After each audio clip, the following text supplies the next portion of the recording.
Alright, back with episode 3. We are going to be discussing a very, I don't want to call it sensitive topic, but Vast one. right, vast is a good word to describe it. Alright, so there's a lot to talk about. Right. Do you want to, I think we should start a little simpler before we move to the big things. So, let's start with relations between humans and relations to their emotions, brother between brother, friends, Right, things so like that. Where do you want to start? so there's many emotional connections, physical connections, there's a lot, but relationships are different than connections. So I have a connection to multiple people, business-wise, money-wise, relationship-wise, but relationship-wise is the one that we really need to go in depth on, because relationship-wise comes to a pretty drastic halt where the lines cross between relationship and business. So I don't know. I don't even know where to start for this one, because you have all types of relationships. Dude, Let's woman. start with dude. What is a friend to you? A friend relationship. So that's a more serious type of relationship. So to me, a friend is somebody who's there to support and provide when I'm in need. So a friend is somebody like you. You're also a future business partner. A friend is somebody trustworthy. A friend is somebody who listens, but not only listens, but interprets. A friend is somebody who's always there. A friend is somebody who, no matter what, at your lowest of low was there, and at your highest of highs was there. And no matter what, he thought of you the same, or she thought of you the same. There's a certain qualities that I look for, a friend, especially between men. One of those is criticism. Right. You want, so you know Jason Montgomery, right? Loving criticism. Loving criticism. If Jason sees me in the gym and I look like shit, he's not gonna censor himself. Right. He's gonna come up to me and say, "Bro, you're looking small. You're looking like a bitch." Right. And we built that from the very basics. It's always been that way. Right. So I'm used to it, and I know it comes from a place of love. Now, for example, Pablo Right. is one of my best friends. Right, like that's my boy. Thing is, though, we didn't build that from the beginning. Right. So we had a very emotional, laughing, having fun connections. Me and you, I remember since in 8th grade, I was telling you you're a bitch and having you hammer push-ups in the snow. Right. Right. Even 7th grade. I remember 7th grade. Yeah. 7th grade was a interesting time for a little bit of both of us, because 7th grade was that's 3.5 years ago now. Well, it was interesting. It was a bad time for me, not only because of I was bullied. I don't think I knew you in 7th grade. I knew you. Remember? I wasn't in the school though. I knew you. I knew you since 5th grade. Well, yeah. I hung out with you in Lennox. Oh, you did? Yeah. But I knew you when you had purple hair. Cut that out. No, but it's serious, because people change, and there's so many people I know that change. I'm very proud of a few of my friends. I'm sure you know who I'm talking about that have changed. Even in the past year, but 7th grade was a hard time for me because, I was bullied. I was bitched, but by people even smaller than me. People smaller than me at the time. Yeah. And I was a small kid, but it didn't matter because I had that weak mindset, and it was all about mindset. And when I got into that new mindset, which is around middle of 8th grade, then it started changing my perspective on really how I think. But I don't know, it felt different when I had a friend like you versus when I had a friend like a few of my other friends. I think it's really the traits in the people that change when you're around them. So it's kind of a crazy and noticeable thing. You can change based on your environment.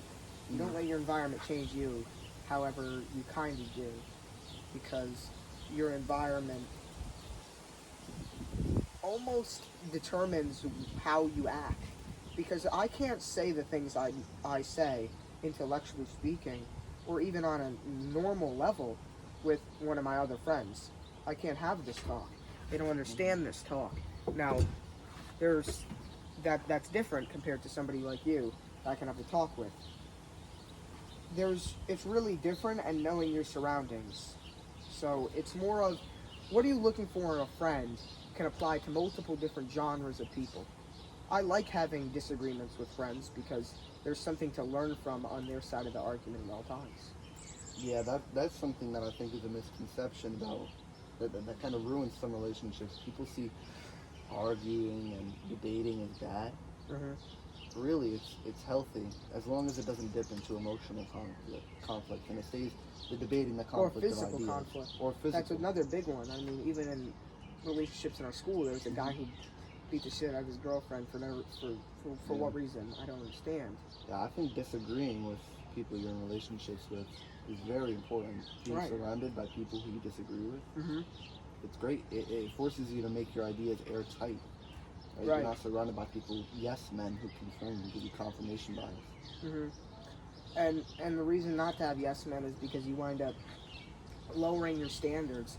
Like if you hang around a 9-year-old, you start acting like a 9-year-old.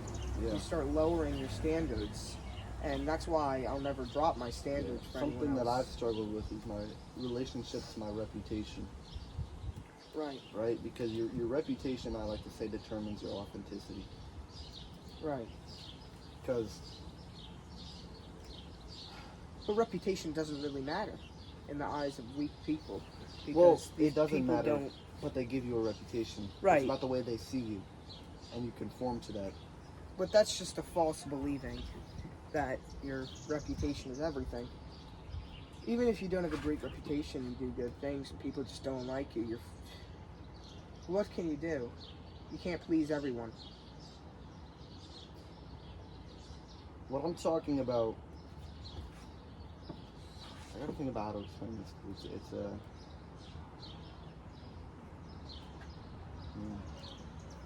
sensitive topic, or more of reputation can mean a lot of things. I'm trying to think about how to word. Maybe we should come back to this. But I want the right words for it. The way people's opinions of you influence your image of yourself. In a way. Right.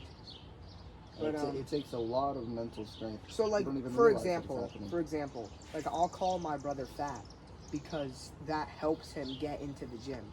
That honestly, he knows his. But explain why he doesn't know his own reputation. It doesn't change anything. Here's an example from me. Right. I go to school. I'm just gonna be honest. My physique is better than 99% of people at our school. Because you're comparing yourself. Yeah, no, exactly. But it's about how they see it too. So I can go in and think that, but it's really when they come up to me and they say, "Bro, you're looking fucking crazy. That bicep vein, bro, your shit's popping. You look shredded right now." You don't notice the complacency that inspires inside of you, and so you go into the gym and you see a 300-pound lean beast benching 405. Right. It almost makes you look at your perspective differently. And you don't realize it. It's subtle. Perspective is a big thing. You perceive yourself where you're at, who you are differently. Right. That's why it's so important to surround yourself with stronger people in relationships. People who are better than you. And in a relationship, you don't want somebody that's so much worse than you, because even not in a romantic relationship, but in a friend relationship, you don't want somebody that drags you down to their level. And in a way, it's like the rubber band we were talking about that drags you down. Throws you back. Should I explain the rubber band? Sure, go ahead. So the rubber band, I like to say, I don't know why I'm looking at the camera. Rubber band represents growth. So when you start doing things that are good for yourself, you try pushing into business, getting into the gym, whatever it is. You're pulling that rubber band away from your identity, which is your base point.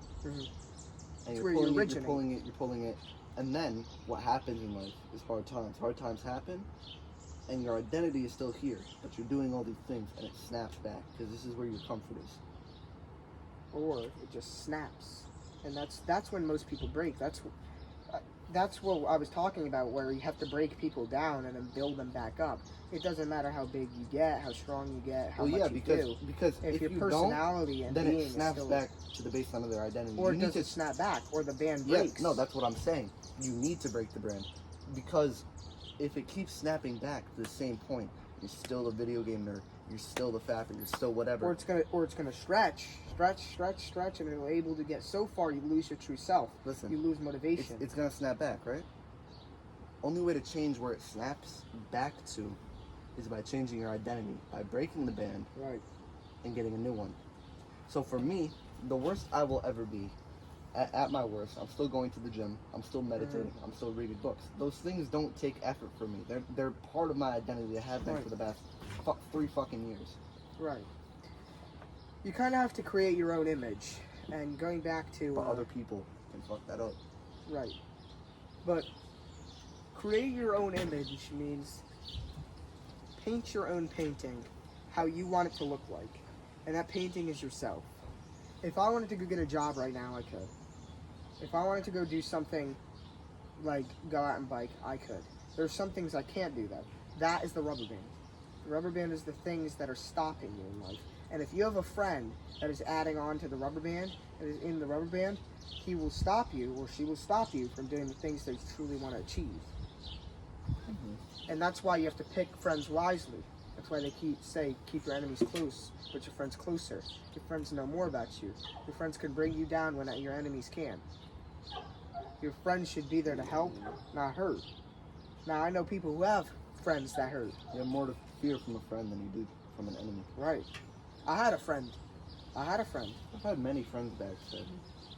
Not even backstab. They did some horrible things that they tried. They did it. It didn't work. They tried it though, and it's just, I don't know what would possess somebody to do the things that I've had done by my friends, which is why I'm so hesitant to make any. Envy and jealousy. I'll give you an example. I'm not gonna name, but 6th grade was a hard year for me because it was COVID, 2020, 2021. COVID was going on, couldn't visit anybody. My grandparents were having a hard time, and my great-grandparents both died that same year. 6th grade was a tough year. I made a few friends, like I said, not gonna name. I had 3 friends and this one girl in my class that liked me. But my friend also liked her. There was a big issue with that because, like you said, envy. Not only envy, but jealousy. And, I wasn't, and I'm still not, perfect looking. Nobody's perfect looking. But the kid I'm not going to name was not great looking.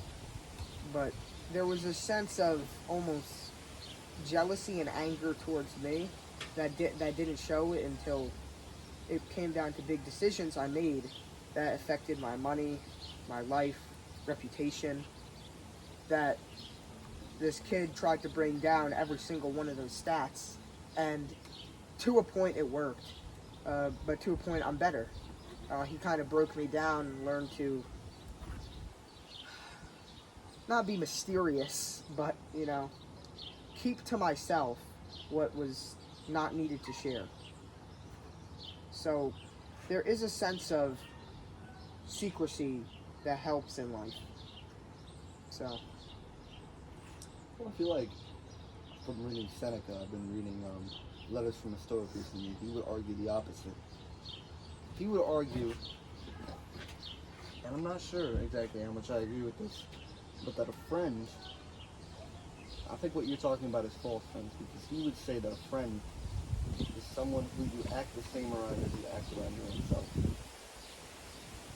An extension of you. I don't like that word extension.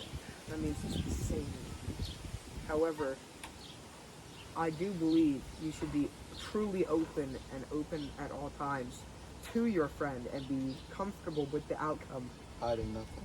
Right. But that can also be dangerous. Because how do you determine who is a friend?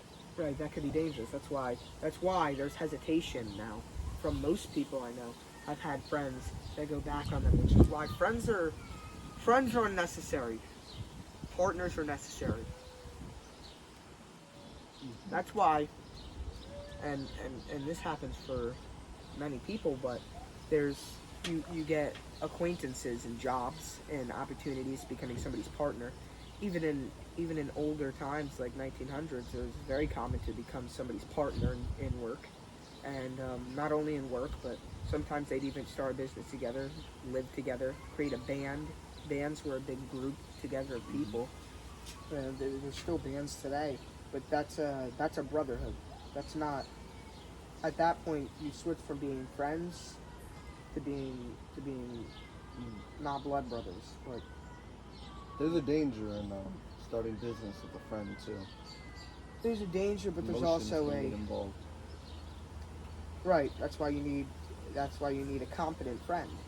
If I were to start a business with, I'm not going to name one of my friends, but any of my alternate friends from a different friend group, I don't see that becoming successful based on their emotional being, because they're emotionally prone to breaking. I'm so lucky that I've been calloused from anxiety and stuff. I thought for a long period of time in my life anxiety was a curse and my emotions were a curse, but I've learned to almost adapt and use them to my advantage, so much so that I've become emotionally immune to everything. I know how and when to react in certain scenarios, but in other scenarios you need to almost attack with aggression. Go at everything with aggression, but also almost calmness, stillness. Aggression, but stillness. So, and the only way to fix problems, and fixing problems in a relationship is a big issue, but the only way to fix problems in a relationship is having that emotional strength to talk, to fix your issues, and I'm not even talking. Effectively communicate. Right. Communication's a big one. If you don't know how to use your words, and I mean, this is another topic to go on about, but kids in school don't know how to read. They don't.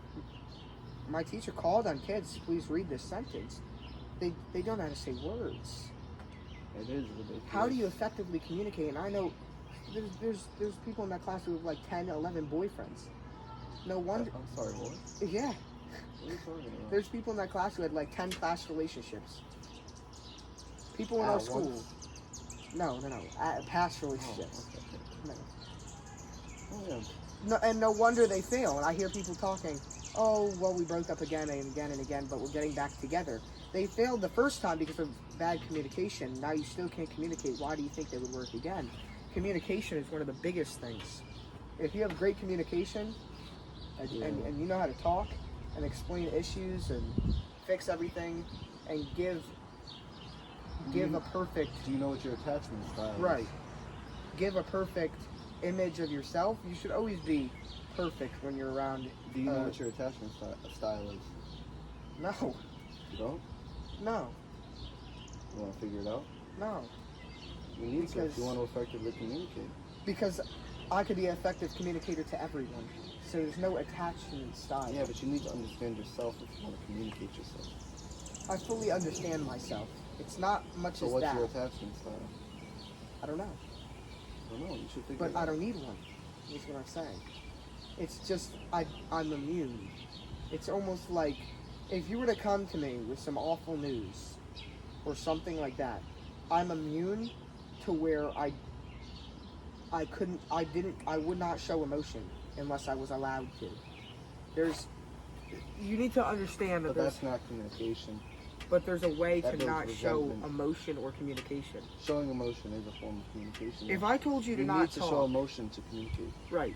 But if I was to not tell you to talk for the next year, it would be physically impossible. Okay. Physically. Now, the reason talking is such a big thing is because you need to talk effectively. Just talking isn't going to do anything. That's what leads to bad relationships. If I just talks to And you how do you speak and effectively take nothing out of it, if you don't understand yourself? you can't. Most people don't understand. But How are you going to get... I'm talking about in a romantic relationship. Oh, I thought you meant in a friend relationship. Oh, no. I'm switching this Okay. a little bit. Because I was But- about to say, there's no attachment needed for that. And not for this. Right. But in a romantic relationship, attachment is very important. Right. That you understand. Do you even know about attachment style? Why are you checking your phone in the middle of the fucking podcast? My mother is calling. I don't give a fuck. Nah. I'm But, effectively communicating how much of a bitch you are. Okay. Alright. But like Anyways. seriously, but like I don't like for relationships romantically wise, there's no way to have an effective talk with somebody that's nothing like yourself.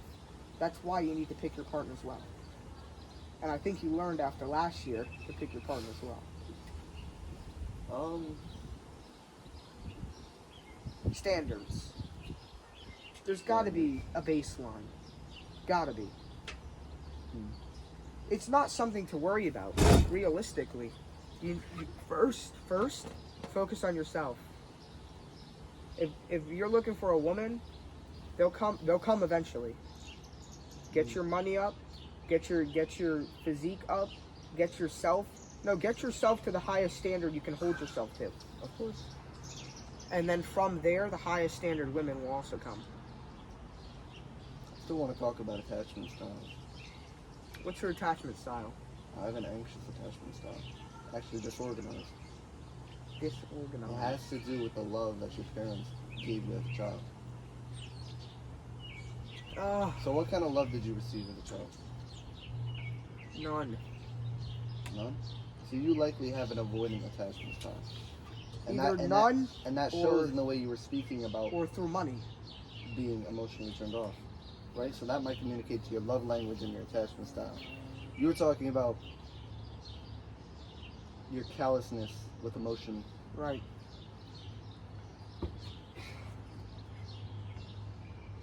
For example, Mm-hmm. there was a huge boom of, remember when that came out, of let your child cry itself out so that it will stop crying because it'll learn that no one will come for it. Yeah. All that does is condition them to No, have, that's bad. See, Yeah. and and avoid, what to think about the love you're receiving. Oh, no one will come for me when I'm scared. well, And that translates into when you're older. and I want to switch from romantical to brotherhood, because brotherhood is like, and your actual brother. We both have brothers here, and we both know how our brothers act. And saying that their generation is failing at their age is an understatement. And my brother does not know how to effectively communicate. I get things blamed on me. I'll give you an example, and I'll say it to the camera. I don't care. This is my life for the next 4 or 5 years, or however long I stay here. This is my life. I have to accept it with my brother. But my brother is the type of person, and everybody his age. Like, try talking to a 6th grader right now about effective communication in a brotherhood relationship, about why not to be fat, why not to be lazy and stupid. And my brother's failing 3 classes in the middle of the year. I have to help him do that stuff. Like, it's I've never failed a class. I don't understand how he failed a class. We're raised differently. So that's where raising a child comes into play. If you're raising a kid, and I'm not a father, not yet, and I don't know anything about that, but there's a certain point where I have to become the parent in my relationship with my brother and realize that he is 3 years younger than me, 4 years younger than me, but that I don't care. That doesn't make a difference. Because I look at myself when I was that age. Yes, I wasn't the greatest, but I wasn't like that. So then I need to effectively take the situation into my own hands if my parents won't do anything. So we're born in the same house, raised differently. I was the one getting bitch slapped for doing something stupid. He's the one getting catered to and being like, don't do that now, don't do that, don't do it please, don't do it. He'll do it anyways, don't do it, he'll do it anyways, don't do it. I'll give you an example. I was at the pool, my grandma's pool yesterday. I was swimming with, my brother was in the pool, my mom was also in the pool. We were swimming in the pool. I was minding my own business. My grandma got these water balloons that like explode on impact. So I threw one at my brother, right? Like normal. And he threw it at me. We were messing around. I was in the pool and he was joking around with me. We were just having fun. My mom says, "Why are you acting like a 9-year-old? You're 15." So then she makes me get out of the pool, sit down, because I was apparently hurting my brother. Because my brother will do things to get me in trouble on purpose that he knows works, except they're not going to show that nothing works. I'll give you another example. My brother was on, I told you this one. My brother was on the game with his friend, remember? And he was talking some shit to me, and so was his friend. And I said, tell me I won't. Tell me I won't. So I posted an unflattering picture of him on my story. Reputation, he gets very angry at. Why? His reputation's already shit. Why does he get angry? Because he wants something. And he doesn't know that I know a lot more than I know. Reputation's the most primal form of... Right. The most primal thing you can care about. So I post it. He comes into my room freaking out, breaking things. Freaking out. I tell him to get out. He knows he can't beat me in a fight. He knows he can't. He'll still try, though. It goes back to that fucking, he's primal. He's almost like, I don't really know how to describe it. It's like a rabid intensity. It intensifies very rapidly. But that's a relationship that is hard to fix. I should say that. I think any relationships can't be fixed. If there's no communication involved, no. You can't fix that relationship if there's no communication. No, I'm talking, no matter what you add to it, you can't fix it. He needs to fix it. Only you can change yourself. And I've told him that multiple times. And I want to tell you, I went to counseling. Most pointless shit ever. I thought you said counseling helped. Counseling helped me. Don't go to relationship counseling. Only you can fix it if you talk with your partner. And even if you have a brother issue, a step sibling issue, whatever, a friend issue, you don't go to the counselor because you have a relationship issue. We're talking about it now. It's all emotional. I'm speaking from experience with my brother. If you have problems with your brother, there is nothing you can do. I might as well stop trying and let him be fat and lazy and let him live his life how he wants to for the next 5 years till he's gone. Is it a sad reality that my parents will not forcefully teach him? Yes. Yes, it is. Do I feel bad for him in a way? No. Because there was a way he could have changed it if he would have listened, but he doesn't listen. He's ignorant. Ignorance is a big issue when you refuse to interpret, but you listen. And he doesn't even listen. So how is he supposed to interpret if he doesn't listen? I don't know if you have this problem with your brother because your age gap is a little bit bigger, but it's almost like a sense of ignorance. He doesn't accept learning. And this is why he's failing with 64s in his classes. And if you're not willing to sit here and learn or do anything, and he thinks I'm yapping and I'm not having an actual talk with him about the problem in the relationship here, he has anger issues. And my father, I've said to my father multiple times, let's talk now. Except then he'll just come into my room, sit down, start messing with my shit, taking my money and shit. But I've had multiple sit downs with him about why my brother is more of an issue than me. I do take a self-accountability, but there's a point in time where it's not up to me to fix this anymore. And I feel as if they don't understand that it's not me anymore, and my brother's an antagonistic instigator. So, what do you recommend? What do I recommend? Go ahead. Tell me, what do you recommend? I have wasted so much time trying to change people. That's what I'm saying. So, that's what I just said. Give up. Let him live out his life, like my uncle. The best thing you can do, that works the best, is setting a good example. Tried. And you can try and appeal Still to doing it. Yeah, but it takes time. But there's because what do you have to show? What do you have to show for it? What do you have that he wants? Money, power, relationship. Does he know you have money? Where's your money? Did your parents take it? Yeah. He wants everything I have. It's jealousy, although. That's what I'm trying to say. He wants everything I have without any work. That's the problem here. But you need to let it build until he's more mature. I thought that would happen. right? He's How old is he? 12? 13.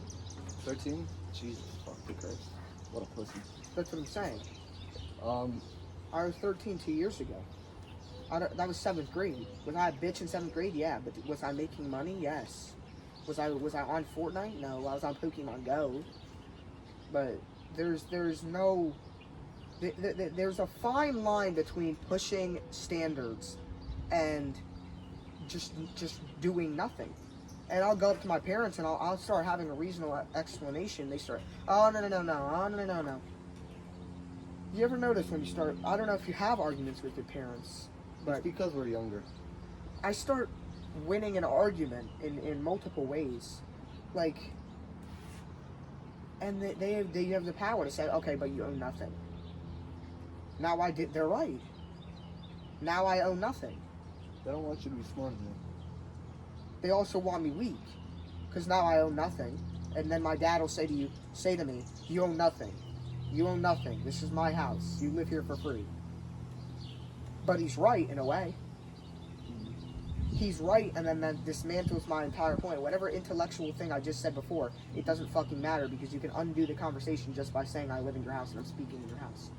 You understand? Mm-hmm. So in a way, it's common amongst people who are weakest. And they negate the argument through one word. It's almost like there's no better way. There's no way to fix the problem if there's nowhere to resolve it. If you're not part of the solution, you're part of the problem. Mm-hmm. I'm willing to be part of the solution. I'll tell you about a way that I used to negate arguments that I was losing. But that's a relationship issue. If you have a brother who's like that, drop it. My dad maybe has a problem because of his brother. His brother's fucking lives with his parents at 44. I don't know. I used to negate arguments and win them. When I was in 7th grade, I went through a period of nihilism. But it's hard to win an argument with a smart person, and impossible to win an argument with a dumb person. So, good saying. When I went through my period of nihilism, essentially believing that life was meaningless. But I believed so as an excuse to pursue whatever pleasure I wanted. The thing about it, the issue with nihilism that I see, is it can be fundamentally true. If you look at it as the meaning of life is the meaning you bring to it, whether that be through religion or through nihilism. But they use it as an excuse to pursue ultimate pleasure and to avoid hard consequences. If you take someone who's a nihilist, who says life is meaningless, nothing matters, and you tell them, okay, go cold approach 50 girls right now, they won't be able to do it. They're afraid. But it doesn't matter, right? Right. It doesn't matter. And there's the reputation that comes in, which my is parents, like you said. Would tell me to do shit. I would get in trouble. You know how much I got in trouble in school last year? All the dumb shit I did?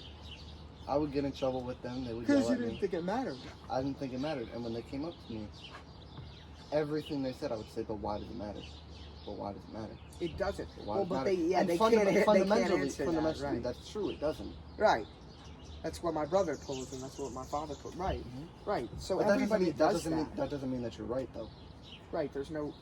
Just because you're saying what's true. Just like you said on most of the YouTube comments that are responding, there's no debate. It's just one thing. Just like you said in the last episode. There's no debate to be had if nobody has it. What debate? What conversation is there if you don't want to have one? And that's where the relationship thing comes in. If you're in a horrible relationship and you don't have conversations once in a while, then it's going to stay horrible. That's why long distance relationships don't work. Never. There's no physical aspect. There's no physical aspect, and there's no emotional aspect. And those are the most important. Right. It's the point of a relationship. But and we'll talk like this, and we could talk like this in the bus. But what do we know? It's the response I get. What do you know? What do you know? I'm not the most intelligent 14-year-old out there. I'm not the dumbest out there. Oh no. But what is my response to a response like that? You can't. You can. That's why I choose to leave it alone, but they get pissed when I leave it alone. Why are you ignoring me? I'm going to turn your phone off. Is the resolve a sit down? Yes. The resolve is a conversation. But if they're unwilling to have a conversation, what is the resolve? And that's where most relationships fail. People are weird. Everyone has their own image. People's minds are weird. Everyone has their own way of thinking. Your mind is weird. I'm talking to you with my mind right now, and I just called it weird. But deep thought is the most pointless thought, but also the funnest. Elaborate. So if you think about deep thought, right? There's no end to the thought. That's why it's pretty fun. It's a circle. Right. It's a circle. It's a circle of thought. Cyclic. How is this possible? Wait, it's not. But that must be meaning it's possible, but it can't be. But it's not, but it's possible. Many things. Right. It's fun to have. Bad to go on with.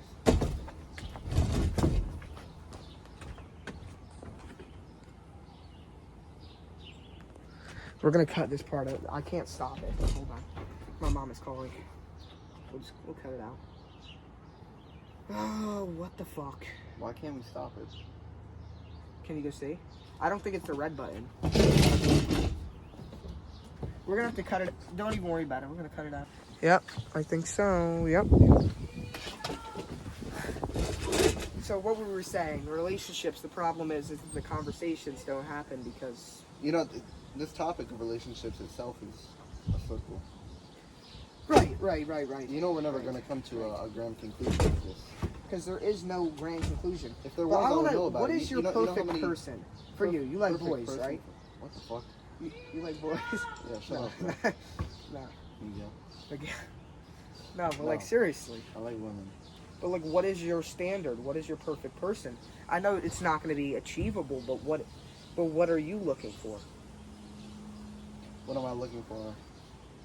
In a friend or in a sexual partner? In a woman. In a woman, romantic partner. Someone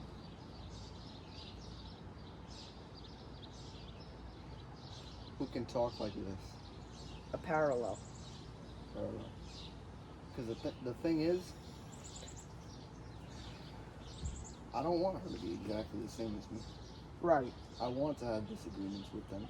That's part of a healthy relationship. This is disagreements aspect. But there's certain people that you will disagree with, but they'll never learn. I want the type of woman who will have a disagreement with me and will go and reflect on it and come to an objective, valid conclusion. Right? Because that is where the basis of everything. You have everything. If you can... You want everything to go perfect. I don't want it to go perfect. You want it to go perfect, though. You want it how you want it, which is the hard thing. I want to be able to navigate it. Right. Which is impossible with some people. Right. But I don't know. What does it matter though? What does I want to go back. What does it matter though? I'm not trying to negate your conversation. It doesn't. But if we're gonna talk about no. What does a relationship matter? You don't need a relationship with a woman. You really don't need a sexual relationship. But you're gonna have relationships to everything. It's a choice. You don't need it. I want it. Everyone would. Everyone would. But it's as simple as that. It doesn't need to be, oh, should you have it? Right. Do we need to have this conversation right now? No. But we think it's important. So we're having it, right? Right. So is importance the decision maker? Or is your mind the decision maker? Both. My mind decides what's important. That's true. It's up to me. That's what I mean. It's up to you. There's certain things that are necessary. But what I'm saying is when it becomes not up to you, that's when you get into an abusive relationship. You're stuck in it. It's not up to you anymore. So, where is the line between... Like, what do you think about the people who say they like toxic relationships? What do you have to say to that? That's a broken attachment style. That has to do... Attachment style. the raising and experiences. Experiences decide personality sometimes. So It's typically with your relationship to your parents. yeah. So if your father abused you, you'll like abusive relationships. Not because, oh, it feels... Can this bitch shut the fuck up? Who the fuck are you, bro? God damn. He's been yelling for the past fucking 30 minutes, bro. Shut up. What was I saying? If your father abused you, you're going to be attracted to abusive relationships. Not because it feels good to be fucking abused, but because that's the type of love you're used to. Right. Because when your brain was developing in all its plasticity, that's what it became accustomed to. Now, I think this may be saved for another episode, but this one would go longer than relationships. Do you think, relative to the universe and everything, relative to existence that we're here right now, do you think that it will matter when we're dead? Because you know, they say, like, relationships carry on after you die. You know, you always remember those people up until you die, and your life flashes before your eyes. Do you think? Because relationship has been a thing that's since human existence. Will it be impactful or will it matter? Will it be impactful? Will it be remembered when you are on your deathbed? It will be. All your relationships will be remembered. But whether or not something's impactful doesn't determine whether or not it's important or it's meaningful. But human nature, animal nature, is to have romantic relationships. Or not even romantic, but to attract a partner, to mate with a partner, and reproduce. So is there some kind of... Because we are generally weak in the animal kingdom. Well, I mean, there's something... We are super weak, actually. A beauty to it, kind of a ripple effect. Right. The mark you leave on the world. Everything has a connection to somebody. But in the species, the animal kingdom, we are fairly weak. Right. Mm-hmm. We have been gifted with the smartest intelligence.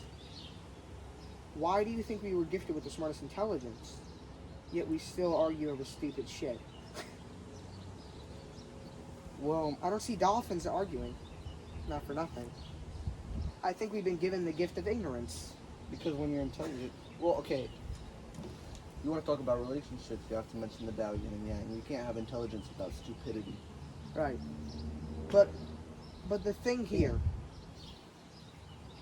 But the thing here with me is... What even is a dumb argument? Right, what is it? That's what I was about to say. What is an argument? You can't have an argument like this and nothing is stupid. Right. It's not an argument. It's a disagreement that comes to a mutual resolve. This debate that we're having is stupid. In a way, maybe. If we want to call it that.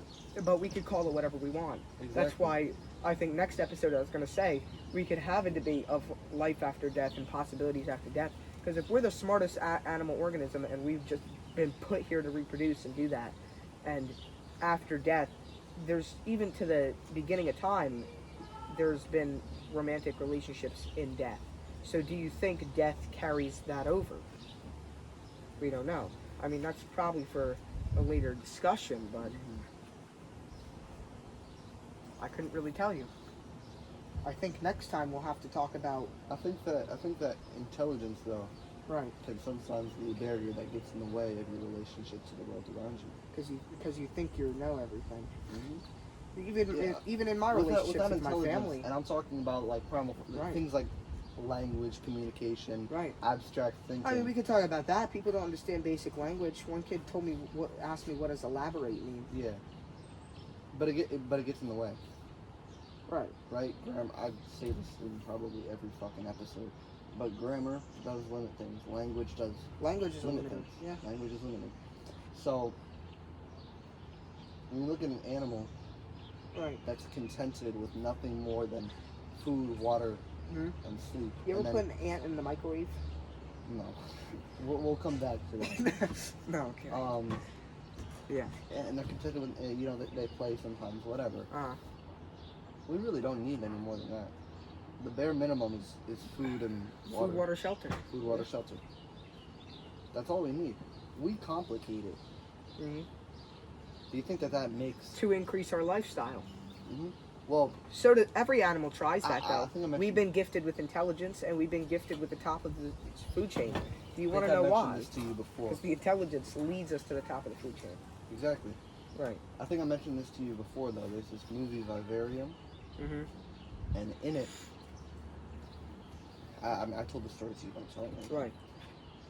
Movie starts with 3 birds in a nest, 3 baby birds, and as they're hatching, they push one another out of the nest, and they fall to the ground and they die. Yep. And essentially, the movie, it's kind of weird, kind of hard to explain. They go and try to like buy a house, but it's these alien people, like you don't really get, they don't really tell you what they are. But they go into this complex of houses that all look the same, because they're checking out the house because they want to buy it. Cycle. And they get left there. Yeah. And they get trapped. And it's just an infinite ocean of the exact same house. Right? And they're given a child that's one of the alien child thingies, right? And they're told, raise the child and you'll be set free.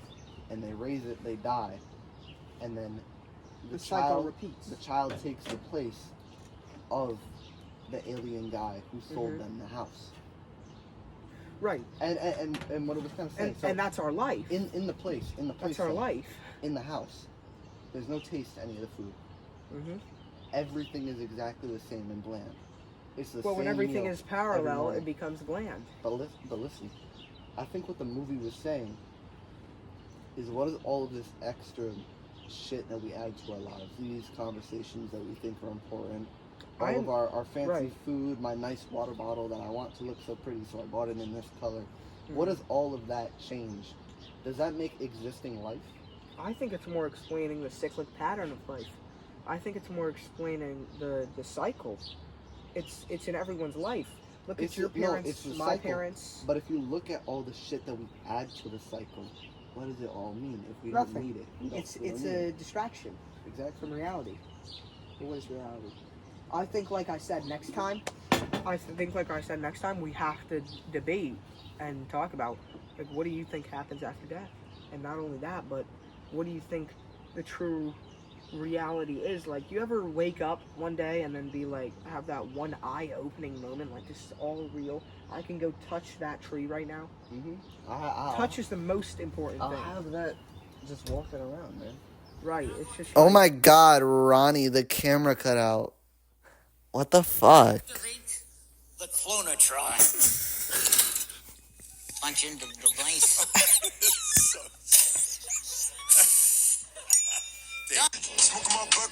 And watch this. This is pretty cool. Subscribe.